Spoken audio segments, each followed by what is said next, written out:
আসসালামু আলাইকুম রহমতুল্লাহ। প্রিয় বন্ধুগণ, আজকে আপনাদেরকে নিয়ে আসলাম নরসিংদী জেলা।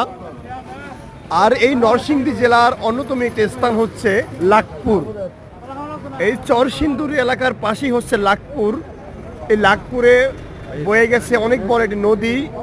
এই নদীর তীরে অবস্থান হচ্ছে সেই লাখপুর। আর এই লাখপুরে এসে আমরা দেখলাম যে এখানে অনেক রকমের কলা পাওয়া যায়।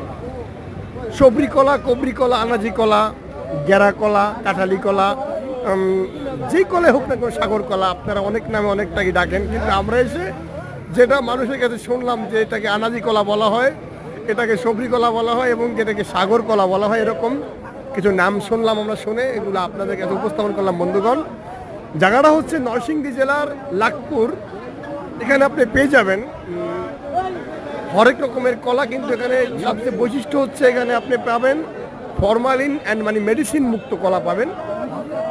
এই হাটের পাশেই রয়েছে বড় নদী। এই নদীর ওপারেই রয়েছে বিশাল চর এবং কলার অনেক বড় বড় বাগান। তাই এই বাগান থেকে কলা চাষিরা সংগ্রহ করে এই হাটে এনে তারা বিক্রি করে। এই হাটে আমরা আসছি আমার ভাইয়ের সাথে, এখানে আমরা কলা নেব বলে আসছি। আমরা সরাসরি গাউসিয়া থেকে গাড়ি নিয়ে আসছি। আমরা গাড়ি নিয়ে আসি, গাড়ি নিয়ে আবার কলা নিয়ে ইনশাল্লাহ চলে যাব।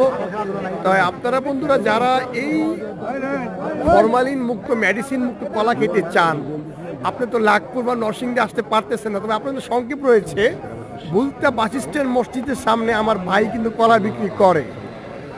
এই মেডিসিন মুক্ত কলাটা পাইতে হলে আপনাকে আসতে হবে বুলতা গাউসিয়া বাস স্ট্যান্ড জামে মসজিদের সামনে।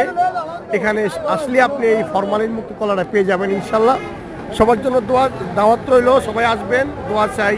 আসসালামু আলাইকুম রহমতুল্লাহ। আমি মুজাহিদ মোহাম্মদ আবুল হাসেম।